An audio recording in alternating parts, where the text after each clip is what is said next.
Okay, here we are back with more Model T action.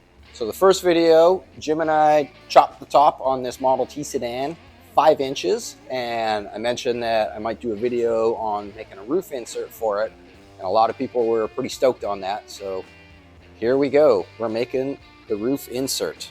So here's step one. We just went and got 2 4x8 sheets of 1/2 inch plywood, plopped them down on top, kind of clamped them together where the seam is, put a box of junk on there to hold it flat. And from there, I went around inside and put a couple screws all the way around to hold this down nice and tight. Now we're just going to take this pencil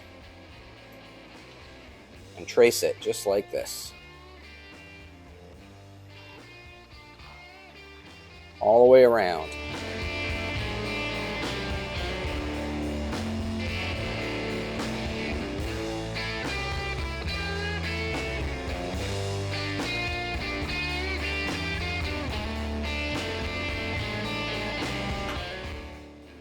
So once you get the outline traced on there, then we're just simply going to unscrew this and take it outside and cut the shape out.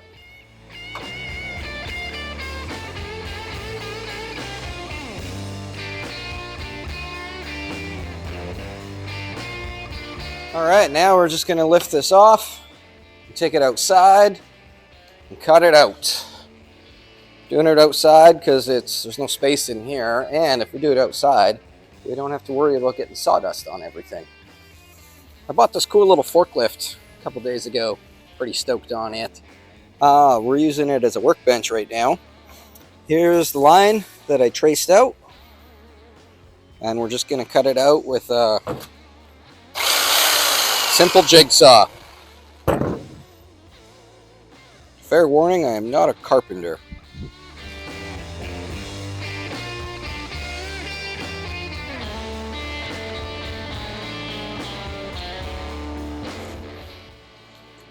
Just got some 40 grit on a long block here, and we're just going to kind of smooth this out a bit.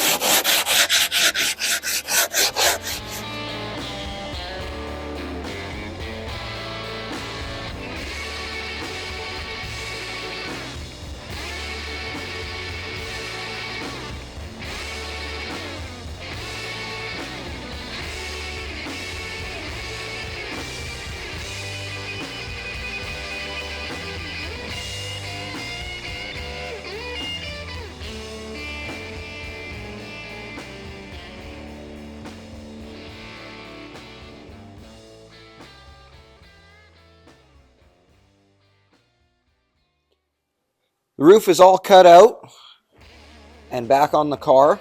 It fits really nice.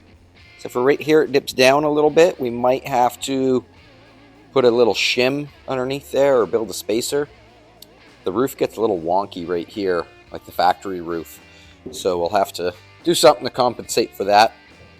The other thing that got a little weird on it that I was expecting to happen is it looks like it has a flat spot or like a bowl in the middle.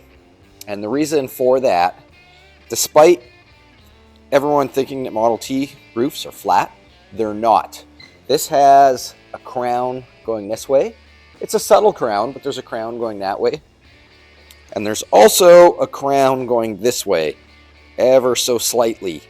So with the wood curving this way and curving this way on the ends, but nothing in the middle, it gives it like a little dished illusion. So I think our next step is going to be to build some bows going across there. Originally for the bows, I was thinking that we do 2 bows, split the roof up into thirds. Stuff always looks better in thirds, like if it, or in, not thirds, but in like odd numbers as opposed to even numbers. Like to have 1 section, 2 sections, 3 sections looks better than having, 4 sections in there. When you louver a hood or a trunk lid or something, you usually try to do an odd number of rows with like an odd number of louvers in them. I don't know why it looks better, but it just does. So that's what I was thinking, is we'd split it into threes. However, I'd laid a tape measure across there and split it up into thirds, and it's going to put the second bow at the like 52-inch mark, which is right here. But we have a seam right here where the one panel and the second panel meet together. That's what this little, there's got a little piece of sheet metal in there holding them together. So I was thinking I could probably just slide this bow up a little bit. I don't know if it would really throw anything off having it, I mean, it's only 4 inches further ahead.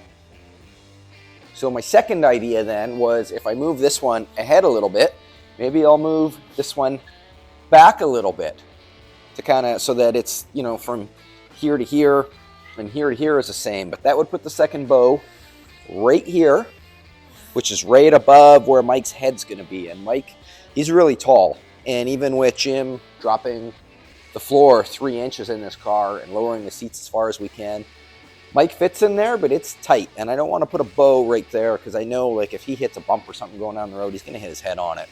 It's really going to hurt. So not quite sure where to put the bow yet.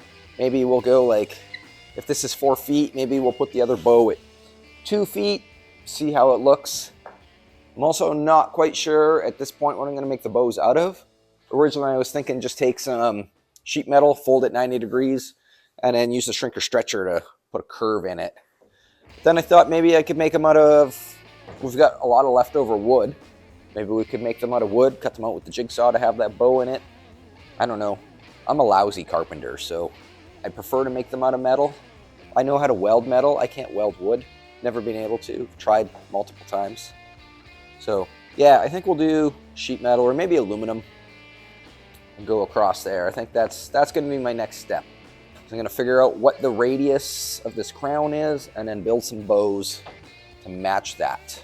And that'll give it a nice bowed look. It'll take the dish out of it.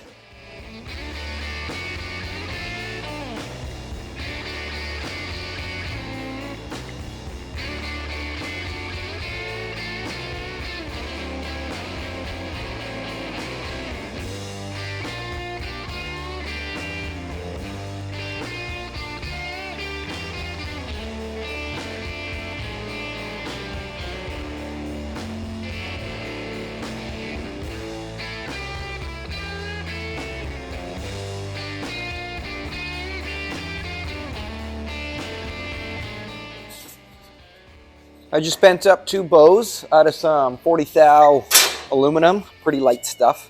Just cut 2 strips and then folded a little 1/2-inch lip on here. And then we've got a 1-inch lip that the actual roof will sit on. So to get this to crown, we're going to use the kick shrinker. And what this does, if you've never seen one of these before, there's 2 parts. This is a shrinker, this is a stretcher.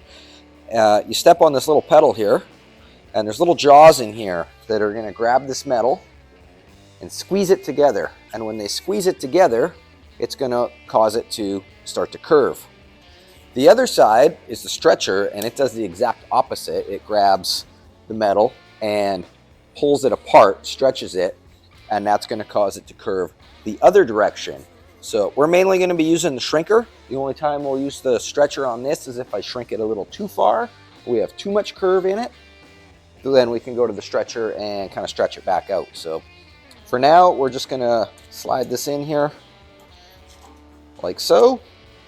And it doesn't take very much, especially with 40 thou aluminum. We're just going to give it a tiny little step. Move over a little bit more, and you can already see it starting to, in fact, I think I probably went too much there, but it's starting to put a bit of a curve into it. So we'll do that until the whole thing is the same curve as this front panel here.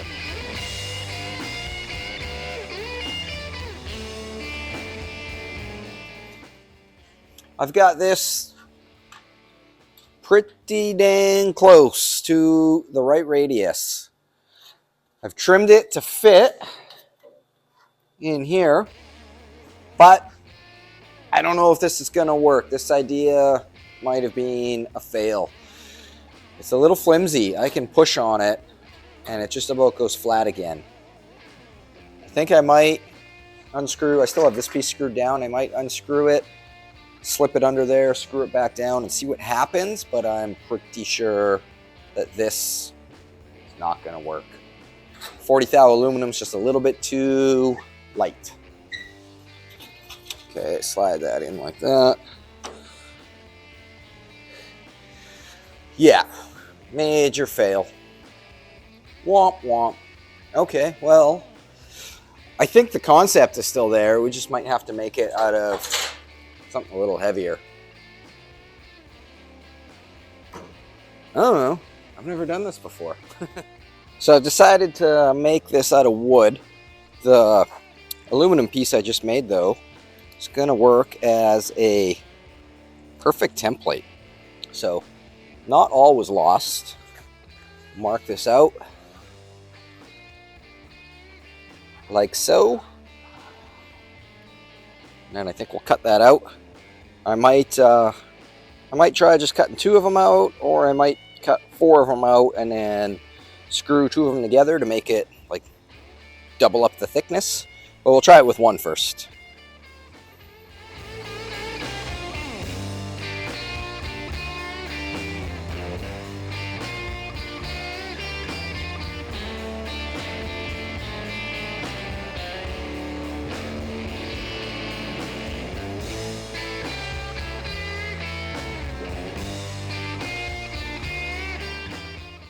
All right, I've got 4 of these cut out.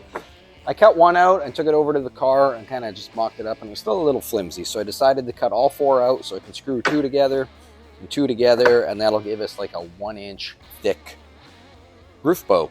What I'm gonna do now is take all 4 of these, and I think I'll screw them all together and then run them through the belt sander, and that way I can make them all exactly the same.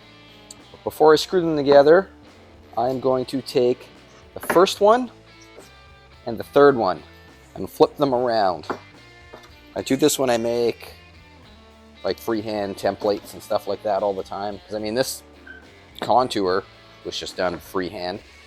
But what this does is, by having 2 this direction and 2 that direction, when I run it through the belt sander, I can like completely even them out and make sure that they're like the same radius on both sides, if that makes sense. I hope that makes sense. I'm sure there's probably an easier way to explain it, but I'm not a carpenter and I'm not an explainerer, so, or a professional explainerer. So we'll screw these together and belt sander. I guess this is what I'm talking about. See how this one's a little bit higher, and this one's a little bit higher? When we flip it around this way, and this one's a little bit lower, and this one's a little bit lower. So if we run it through the belt sander until they're all the same, then in theory, if we flip them around, they should still all be the same, right? Right. I knew you knew what I was talking about.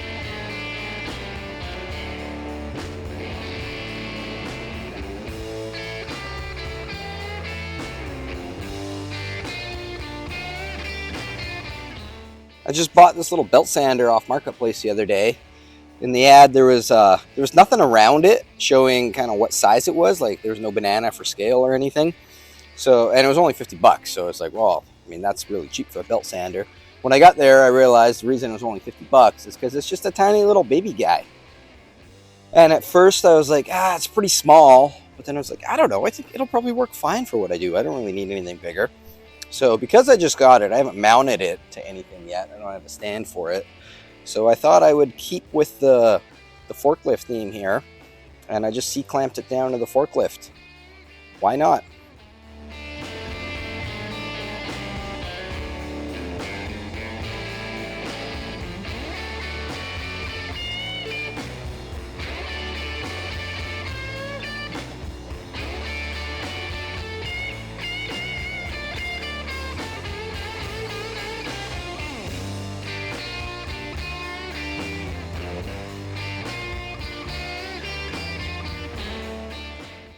I got both bows made up now, and I had to put a little notch in them here to get them to kind of sit flush with the top here. I did that on both sides, front and back bow. You can see how much of a dip there is in there. So I've already mocked this side up, and it gives it a nice little arch. What I'm concerned about now is there's still a lot of stress. This doesn't flex at all, but with this little notch in here, there's not a lot of material in there.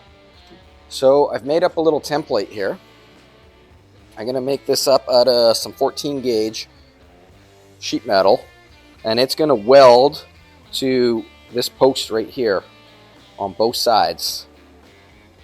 And that just gives it a little more structure, a little more strength. So we'll cut those out now.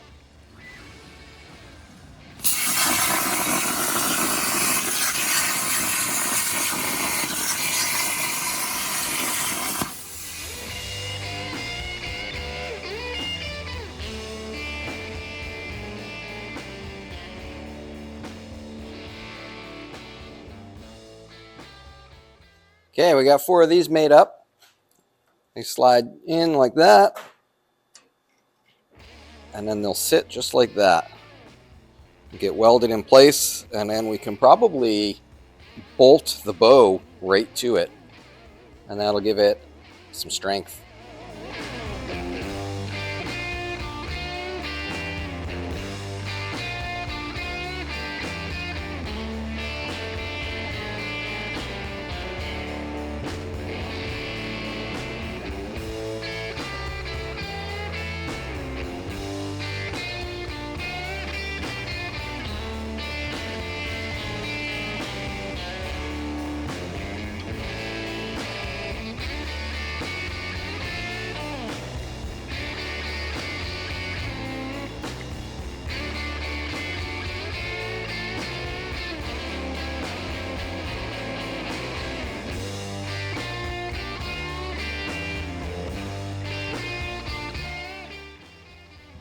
There we go. That worked out really well. It's got a very subtle crown this way and a very subtle crown this way. Say hi to Shane. He's putting a roof insert in his Model A right now. That's what him and Jim are working on. So yeah, now that we've got this sitting where it needs to be, don't mind there's a couple screws that are a little too long. We can deal with those later. Now we can do the insert layout, because we're actually going to be cutting most of this out.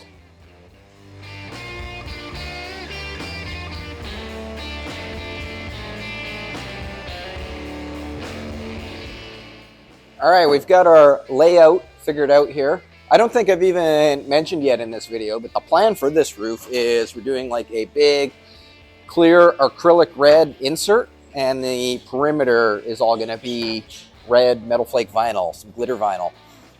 So what I've done is, it was actually Jim's idea to base it off of this distance here, which is 38 inches. So I've measured 38 inches all the way down both sides. To keep with our rule of thirds we were talking about, we've got our one line here, 24 inches back. We've got our other line, or not line, but our roof bow. So I went 24 inches back again, and that's where the acrylic is going to end. Up front, we couldn't go 24 inches. That would have put us right here. So I went back 21 inches, because that will put our acrylic right about there. I didn't want it to have it go all the way forward, because then you would see this through the top end, and we were trying to avoid that. I've got a 4.5 inch radius here and a 5 inch radius there. The reason I picked those is because I just happen to have a 5 inch hole saw and a 4.5 inch hole saw. I've also marked a 45 right there, because when we go to sew the vinyl for this, I mean, the vinyl doesn't come wide enough to do this all in one piece, so we're going to have a seam there and then a seam there, probably a French seam, which is a seam with 2 stitches on each side. So we can cut this out now, and then we'll trace this or lay this out on the acrylic, which is over here. We'll cut it a 1/4 inch smaller all the way around. That way it's got lots of room for when the vinyl gets wrapped around there. And we'll probably get the plastic shop that we got that from. We'll get them to cut it out because they've got all the right tools for cutting acrylic. We do not. So, right, Jim? That's right, Lee. Okay, now that we've got the insert drawn out, we're ready to cut it out. I'm going to start with the hole saw first. That way I can just take my skill saw later and cut right up till it intersects with the hole saw. So to start with the pilot hole, to figure out where I'm going to put my pilot hole, you see the little hole in the middle here where this guy threads in? I've got a transfer punch here that is the same size.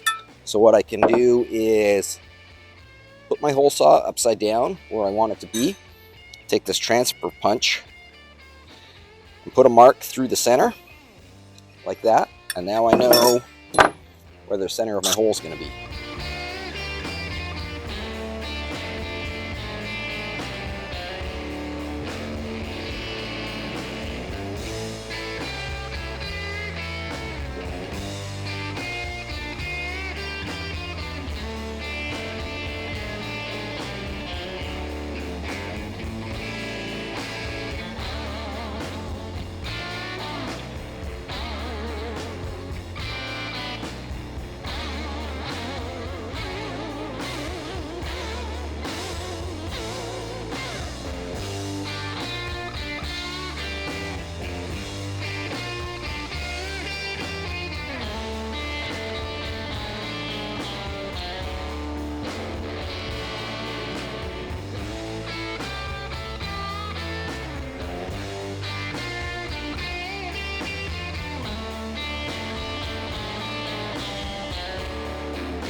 Okay, this is all cut out now, and we put it back on the car. I think it looks pretty cool. It's got a nice perimeter around it, like it's not an awkward size or anything. I think it looks pretty good. Our next step now is we need to build some sort of lip for the acrylic to sit on. So what I've done is I went back to that 40 thou aluminum that I had earlier, and I'm cutting little 2-inch strips with the idea that 1 inch will sit underneath like so, and that leaves 1 inch exposed for the acrylic to sit on, and it can get screwed down to that.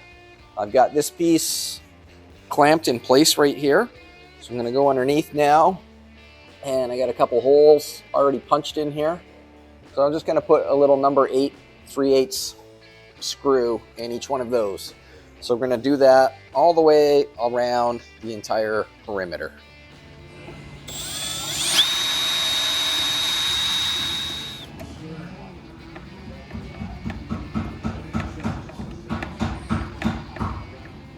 I've almost got all of the metal, the little aluminum strip here installed. The majority of it was pretty straightforward. Like these here, they're all just strips that I cut, 2-inch wide strips, this length. And I just cut those on the shear. These corner pieces though, they're a little bit more tricky, these ones here. So I'm gonna show you how I make those. Okay, we got a pen, just a random piece of cardboard here. So we're gonna hold that up in there nice and flat. Take our pen and trace this little edge right here. Go there, and we'll go there and there just for fun. So that is our radius right there. From there, we take a ruler, and we want a 2-inch strip, right? So we go 1 inch, 2 inch. So this piece of cardboard might be a little bit small. And we'll move over here. Go 1 inch.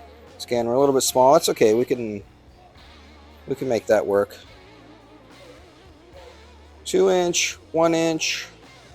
And what this is doing is giving us our inside radius and our outside radius. Do that all the way along. So then once you've got your marks all the way along there, just take some scissors, and cut that out.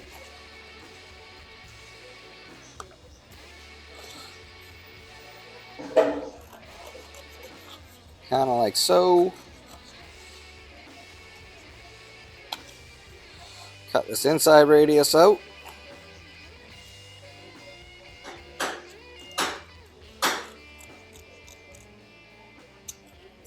And there, we got our template. So now, we hold this up in there.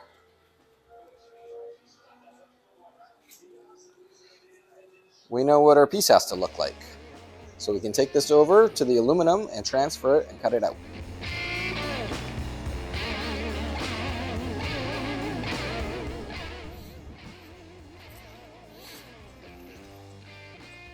So now we can trace this on here and we'll cut it out with the Makita.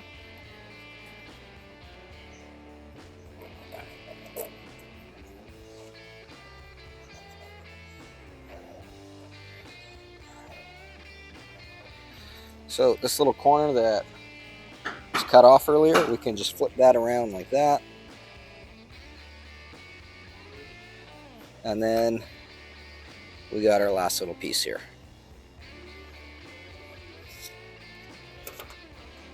Cut it out with this.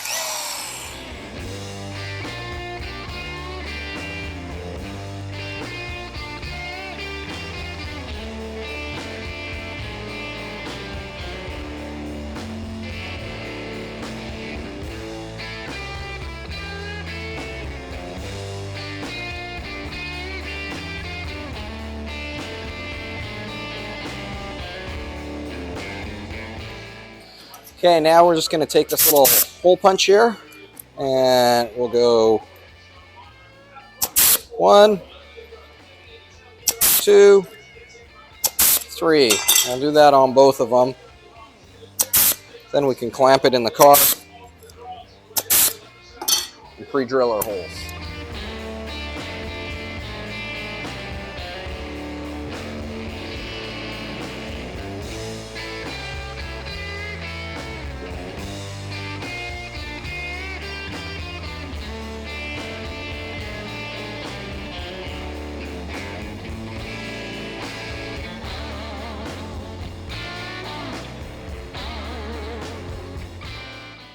We got a perimeter all the way around now.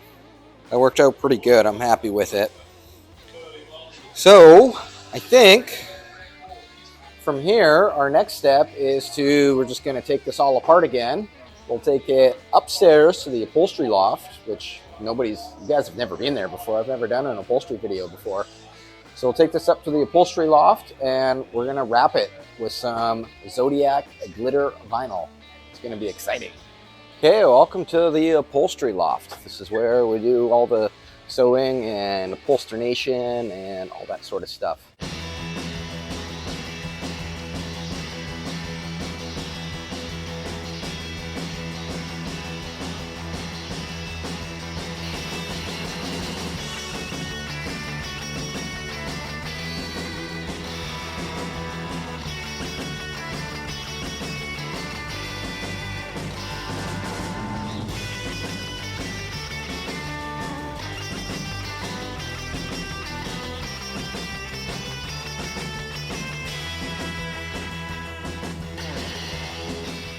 Okay, we've got the insert up on the upholstery table here. The first thing we're going to do is take all this aluminum trim off that I made. Before we take it off though, I labeled it all, starting with FT for front, F1 and F1, F2 and F2, and then we got P1 for passenger, passenger 1, passenger 1, passenger 2, passenger 2, all the way around the whole thing. R1 for rear, rear are two. So naturally the reason I do that is so that when we go to put this back together, it's just very simple, click, click, click. This is all done just with a grease pencil, so it'll wipe off with a little bit of paint thinner.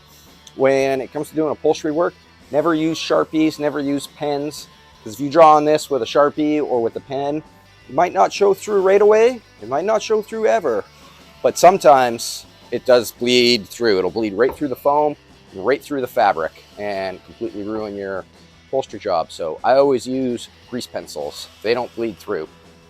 So we're gonna take this apart now, and then we'll make a pattern out of it. I've got all the aluminum off. I'm taking this square and going around to where all the screw holes used to be. And I take the square and a grease pencil and just make a line. And the reason I'm doing that is because we're gonna have vinyl wrapping around and stapling to here. And when that happens, we're going to lose our holes. So by making a line further back here, once the vinyl's around, we can take a hole finder, and it gives us like a ballpark idea of where to start poking to find the hole. So I'm going to do that to all of them. It works like 99% of the time. This works for finding the hole. Not always, but I mean, it at least gives you a fighting chance.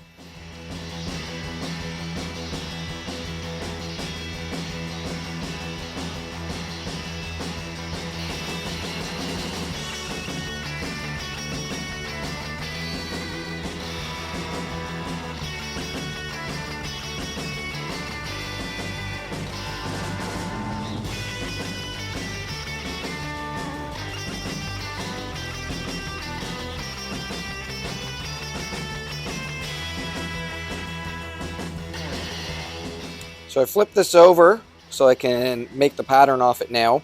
If you'll remember when it was still on the car, I made these 45s on every corner. So that's where our seam is going to be. Just like with the trim, I labeled it F1 and F1. So front 1, front 2, and then we got rear 1, and rear 2, and rear 2. So that way, when we cut our pieces out and stuff, we can mark them like that, and then we know where everything goes.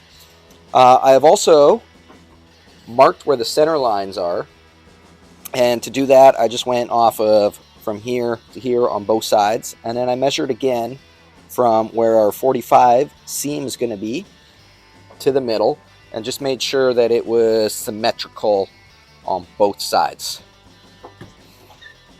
Now we can make the pattern. Oh, I also did the center line here as well. So now we can make the pattern. And to do that, I just use some plastic. Here, let me set the camera up. So this plastic that I have, it's just thin plastic. It's actually the plastic when I buy rolls of foam. This is what it comes wrapped in. Like, I don't know if you can see that in the camera, probably not.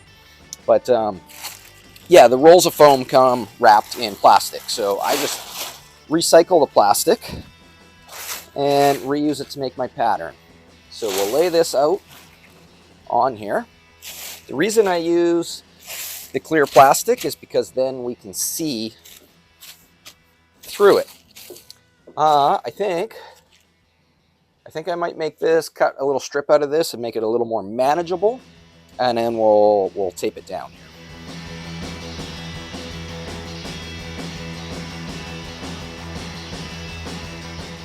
So with the plastic all taped out here, we got it nice and tight, as wrinkle-free as possible. Like anything, when you're building something, the nicer you make your pattern, the nicer your final product will be. So now we are going to take a Sharpie, even though I just said never ever use Sharpie for upholstery. But this is just the pattern. It's not ever going to stay on there. So it'll be okay. And what we're going to do is, oh, I don't know if the Sharpie's got much life left. Oh yeah, it's fine. We're going to basically trace out our shape. We're going to mark F1 so that we know that that panel goes to that panel. And basically mark our whole shape in there. We're going to trace this whole thing out.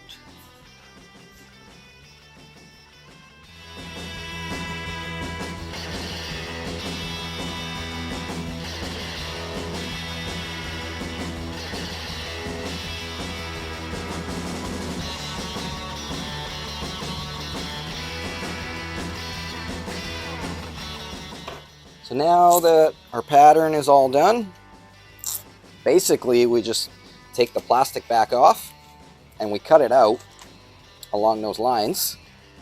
And now we got our pattern, so we can take that and trace it onto the vinyl. We're going to do that for the front and the back. This, I feel, is pretty symmetrical, so I think what we're going to do is, rather than making another pattern for that side, we can just take this pattern and flip it upside down and give it a mirror image. I like to do that a lot, especially with motorcycle seats. That way, if your product, like that you're upholstering, isn't perfectly symmetrical, at least your cover, like that you're sewing, like if it's a motorcycle seat, your seat cover is perfectly symmetrical, and then the foam, it can kind of adapt to take the shape. So yeah, let's do that.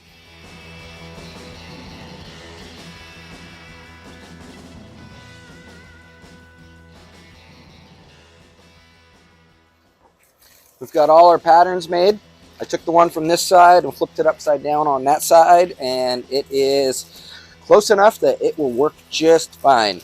Upholstery doesn't have to be extremely super precise, like machinist down to the thousandths accurate. Usually if you're within like an eighth of an inch is plenty. That's good.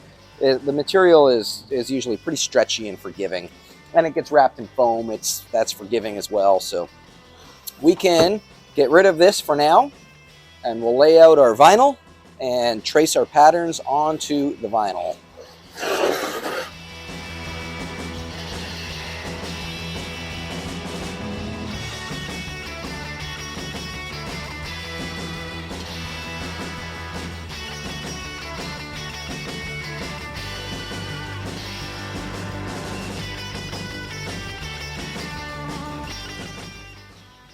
Isn't that metal flake cool? All right, we've got the one pattern laid out on here.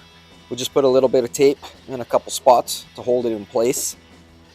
So when you're sewing this seam right here, basically all your seams, when you sew it together, you need to add 3/8 of an inch.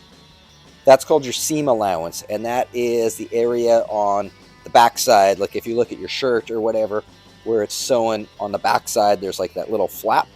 That's your seam allowance, and you need 3/8 of an inch on that. So we're going to add approximately 3/8 of an inch. I usually just eyeball it and trace that edge out. So we'll have to do that on our F1, F2, R1, and R2 seams. This part, however, that was just this area right here. But we need to go around and wrap it and staple on the back side. Plus we're going to put a 1/2 inch foam in here, so we got to compensate for that as well. So for this edge here, basically what I'm going to do is kind of mark where the edge of the material would be in relation to that. And I'm basically just doing that so that when we go to staple this on, I can kind of have a guideline of where we're at. But to actually cut it out, I'm probably going to add a couple inches on here. So we're probably going to go back to about here. It's okay to have quite a bit extra on there, because when we wrap it around and staple it, you can just trim the excess off.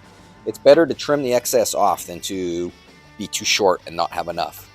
So we'll trace this all the way out. I'm going to move this up a little bit. We don't have enough material here. So we'll just wipe that off. A little bit of paint thinner wipes that off. We'll reposition this further up and then trace it out.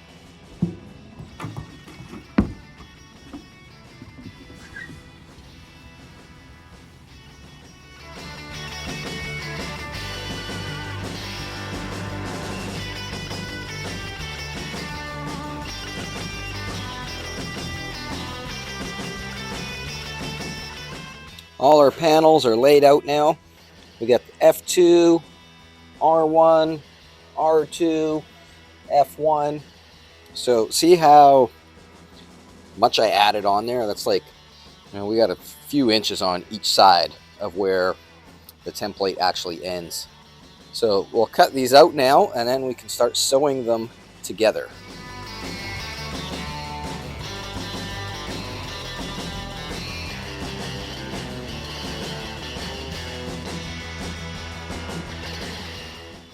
we're all cut out here.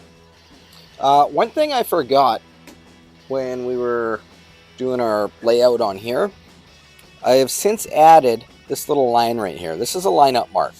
So I transferred that line onto the pattern and then transferred it onto here as well.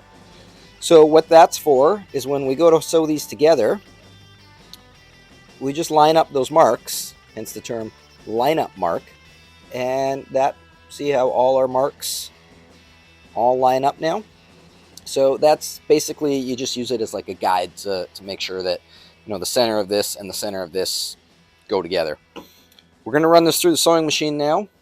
I'm just going to leave the black thread in there because the car is black and red. So why not have, you know, red with black? For those that are watching right now that don't know how to sew, there's a little bit, it's not super hard, but I don't think we're going to get into that in this video. Maybe in a future video we will, or I'm sure there's lots of other good videos out here on YouTube that show basically the basics of sewing. Yeah, basically you put, you know, one panel that way, and then stitch away.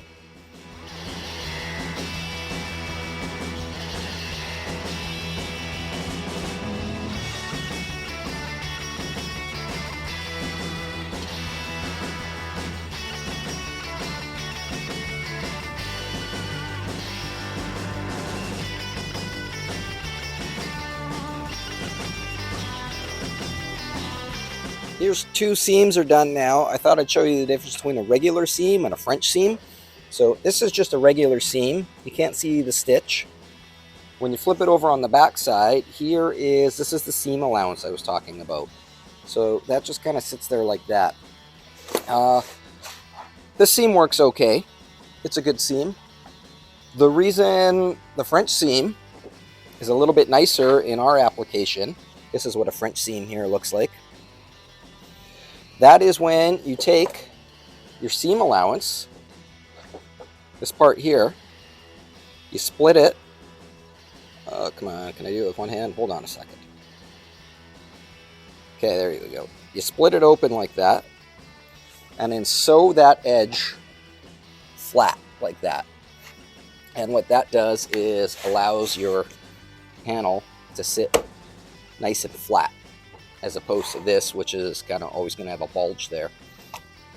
So that's the difference between a French seam and a regular seam. We got 2 more pieces to go, and then we're all sewing up. Cool. Here it is, all sewn up. All 4 corners are done with French seam, so it lays nice and flat. We are almost ready to install this now. The next thing we have to do is take our insert here, and we got to do some foam padding on this just to give it like a little bit of plushness.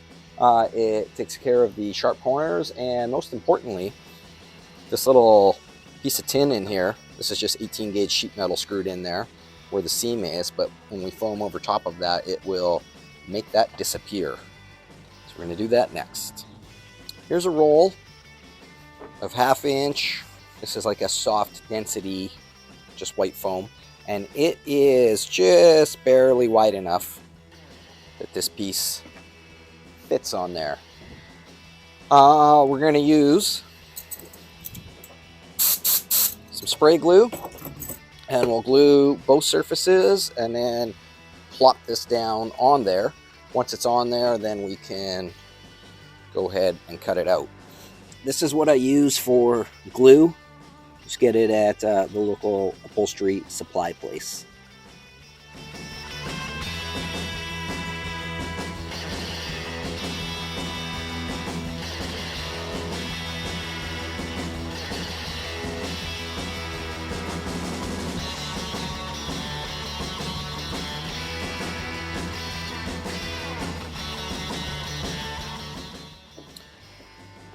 What I've done now is just sprayed a little bit of glue around this edge, and I'm kind of just gonna, using the palm of my hand, roll this edge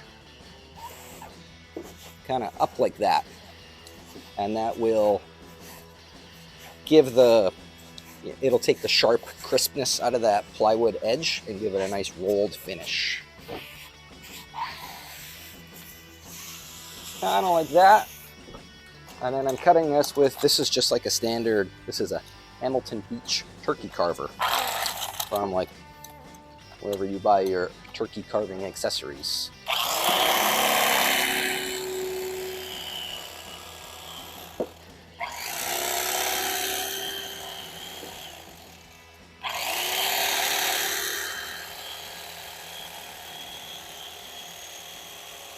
I'm keeping the turkey carver flush with the plywood.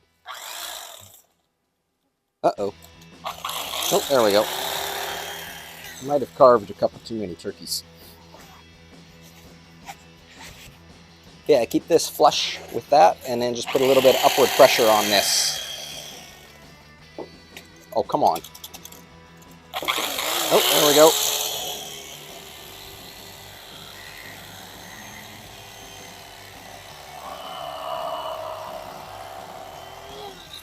Just like that. And then we're going to do that same thing on this inside edge.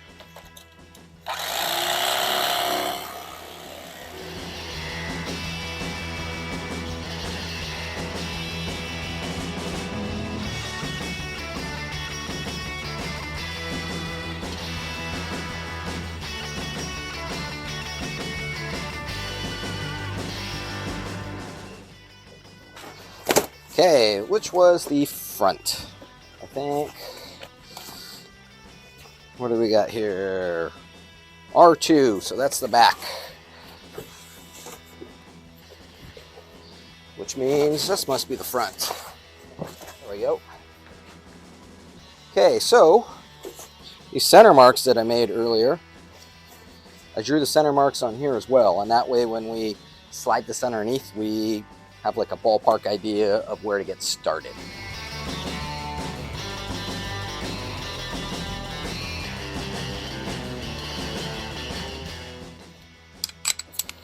Okay, we're just going to use just a standard little air stapler, and we'll line up our center marks there. Tag that guy.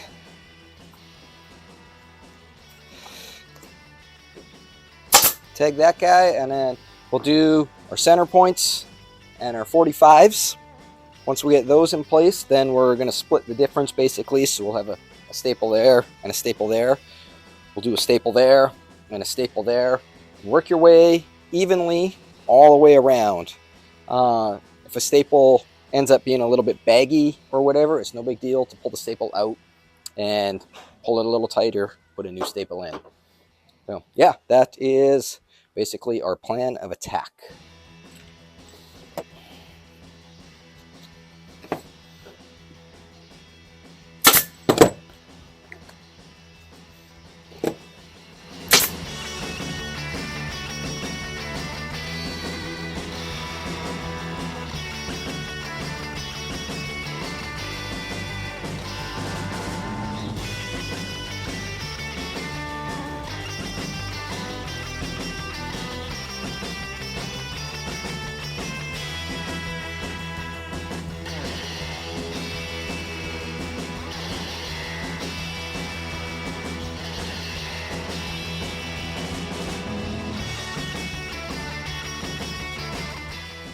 That worked out pretty good. I'm happy with that. I quickly flipped it over and took a look at the other side, and everything looks okay.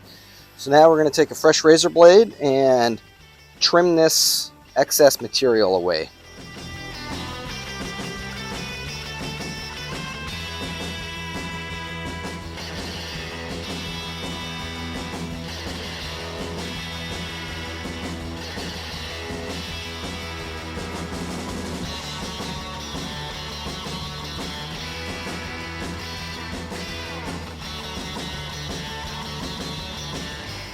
Alright, we're almost done here. All our lines here, I went and punched them all with a hole finder, a pokey thing, and they're all marked again, or punched again. I transferred the mark to the outside now, and the reason being is because we're going to put the finishing touch. This is just a little bit of trunk felt, And we're going to glue that down over top of here, because when you're sitting in the car, you're going to see this. So if we glue this down, it just gives it a nice finished look.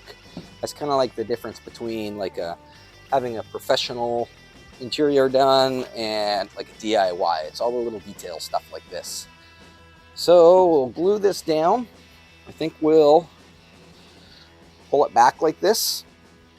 And actually, I'm going to flip it over. This side's a little nicer looking. Yeah, let's go that way. So yeah, we'll fold it back and do like 1/2 at a time. That way it's a little more manageable.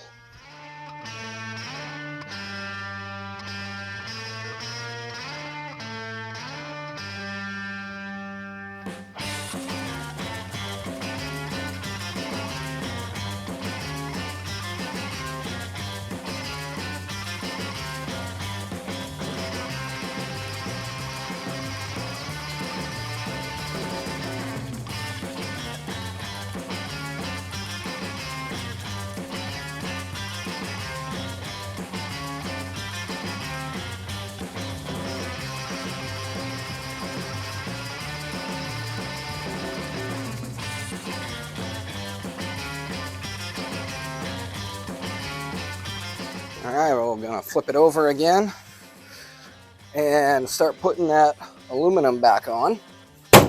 Splat. Yeah, doesn't that look nice? We'll put the aluminum back on, and then from there we can take it down and put it back on the car.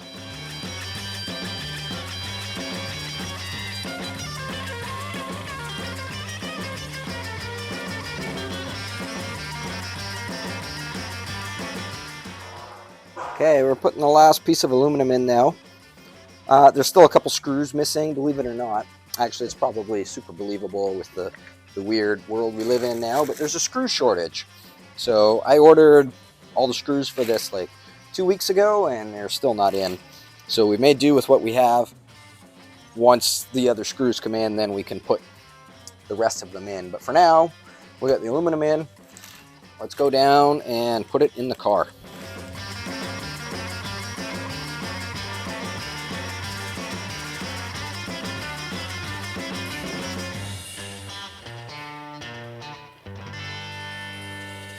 Yeah, that looks pretty cool on there.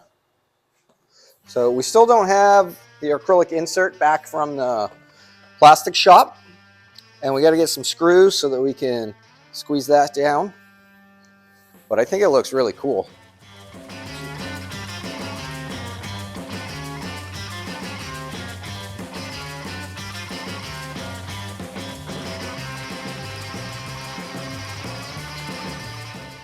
All right, so it's 4 days later now, and our screw order finally came in. So we've got that all screwed down up there. And more importantly, or just as importantly, we've got our insert back from the plastic shop. You know how much they charged me to cut this thing down and round all the corners? It was ridiculous. You wouldn't believe it. They charged $11. Like, why would I even attempt to cut this by myself? So now that it's here, we're going to put it in the roof, see how it fits, then figure out how to fasten it down. I think I'm going to drill some holes that go all the way through there, and then maybe just put like a nice machine screw with a lock nut on the bottom. I want to use a lock nut probably because I don't want to tighten it up super tight and crack the acrylic. By the way, if you're wondering what the difference between plexiglass on acrylic is, I've recently found out absolutely nothing. Plexiglass is just a brand name of acrylic. So anyways, now you know that. Let's grab this roof insert, see if it fits.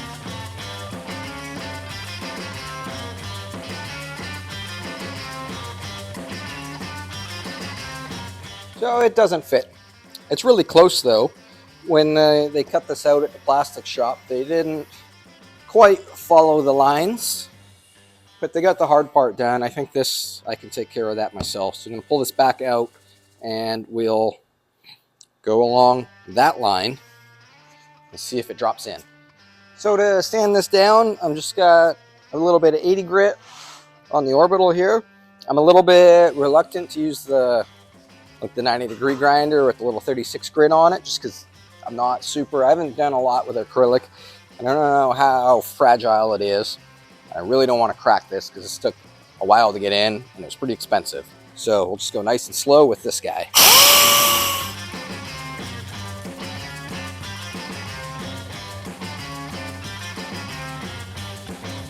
Well, after a bunch of trimming, we got it to drop down nice and even inside of here. I'll pop it back out one more time and I'll peel the plastic away from the bottom. I went and marked everywhere along here with a grease pencil so I know where it's gonna overlap. So I can pull the plastic off.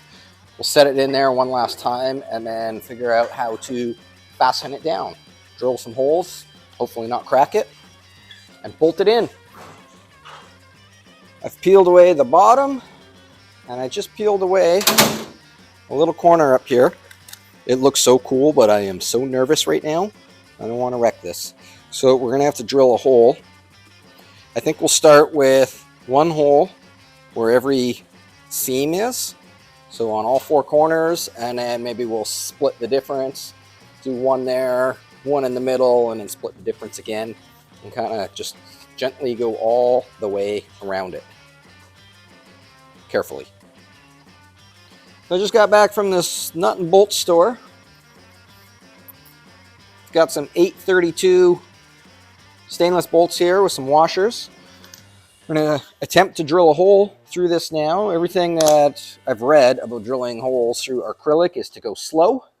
So I got a little pilot bit, and then we'll go up to this bit and hopefully not ruin this thing. Well, that's not bad.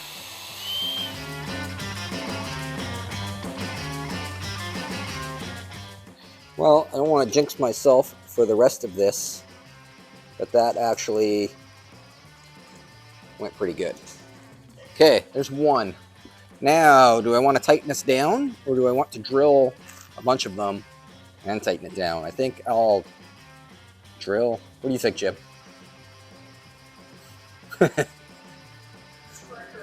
Crank her down. Yeah.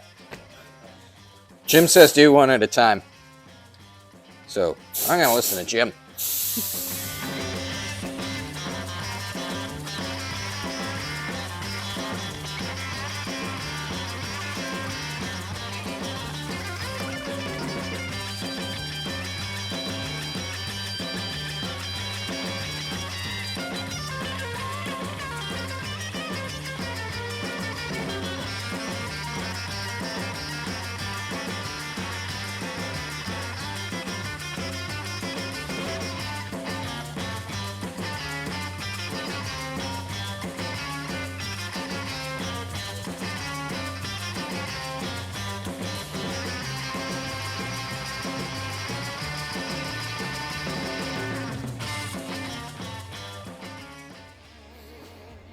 Okay, all the screws are tight. That was very nerve-wracking. Anxiety level 11, because I thought I was going to crack this thing, tightening them down, but it didn't. It was fine. Everything worked out fine. So now we're at the point, the exciting part, the part you've all been waiting for. We can peel this off, see what it looks like.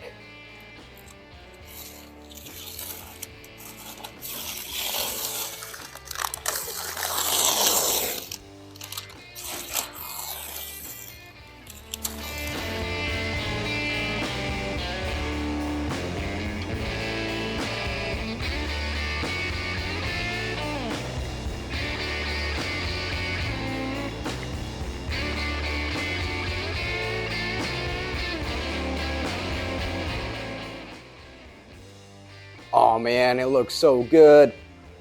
This is so cool. This is by far the coolest roof insert I have ever made.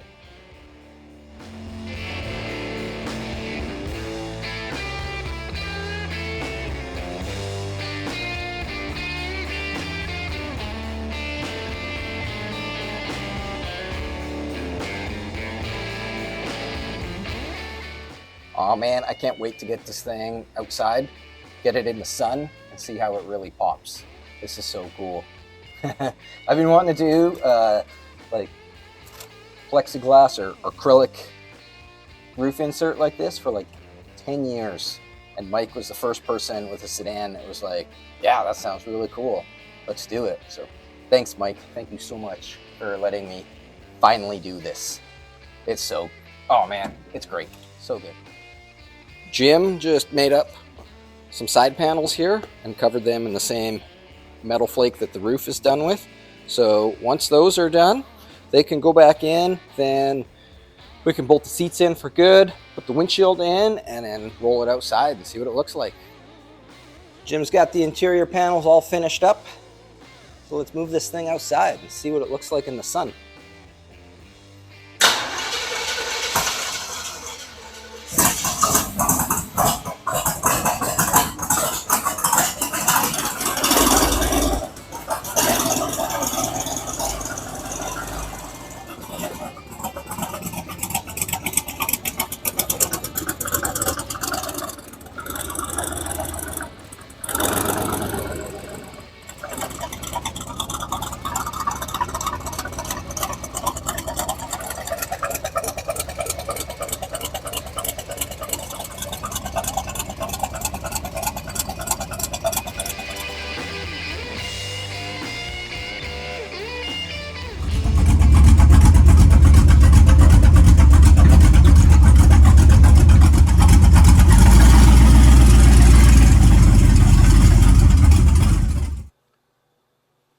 Cool, well that concludes this video on how we built the Model T roof insert with glitter vinyl, metal flake vinyl, Zodiac vinyl, whatever you want to call it, and an acrylic insert.